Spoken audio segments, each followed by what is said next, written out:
Hi, my name is Kylie Fitzpatrick. I am a third-year psychology BS major and hearing and speech sciences minor.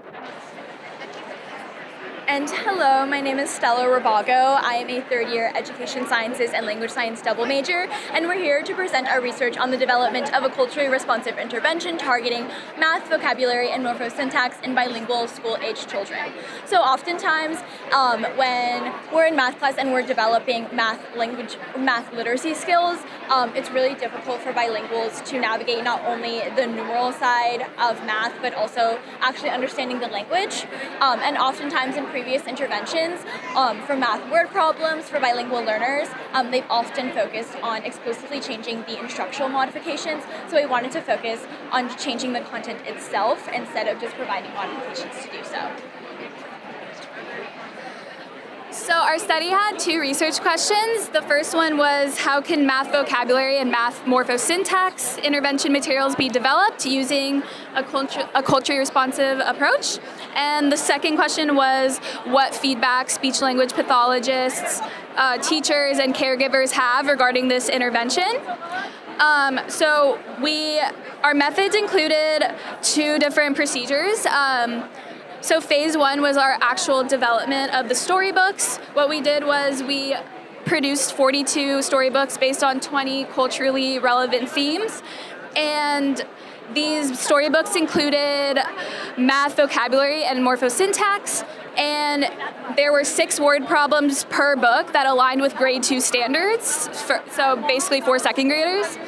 And then we AI generated storybook images, and we documented the AI errors in a spreadsheet to keep track of the limitations of AI. We used ChatGPT-4 Omni to create the images to match up the content.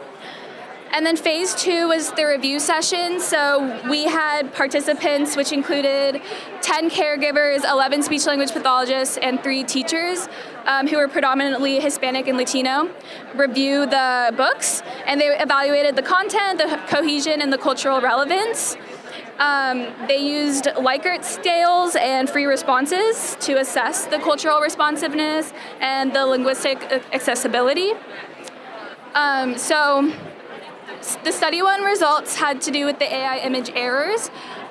There were 5 issue types that we identified across all 42 storybooks, and the most common error types included content mismatch, consistency errors, additional objects that are not supposed to be there, image development errors, and grammar and spelling errors. So the most common errors were content mismatch and inconsistency, which means that, for example, if we wanted a picture with an apple tree, then AI put like an avocado in the tree. And then the other one that was really common was consistency. So a character's t-shirt color or their skin tone or their hair, it would change like between each page, and that occurred a lot as well. The content mismatch occurred over 50% of the time, and the consistency error concerned the consistency error occurred 34% of the time. So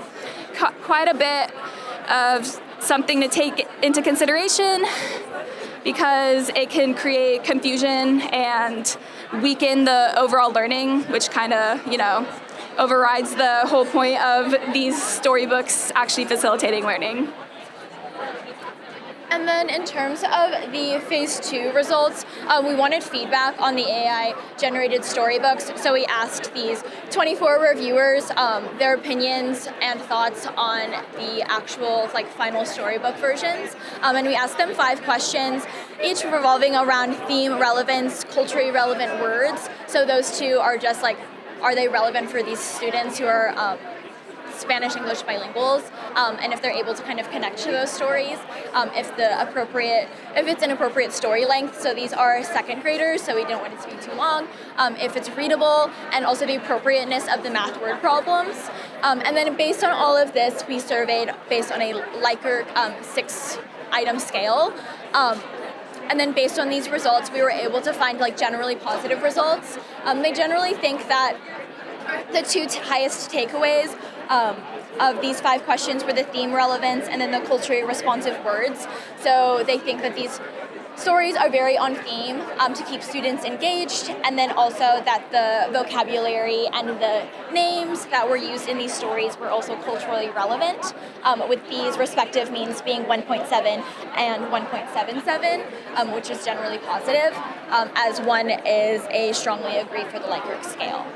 In terms of the implications, we've now done all of the prep work in terms of creating the storybooks. So now we're moving on to the next phase of implementing the actual math interventions to ultimately assess actual student learning outcomes. And along with this, future research will focus on refining the AI prompts to avoid these AI image errors, and also kind of focus on improving these 5 aspects even more. Thank you. Thank you.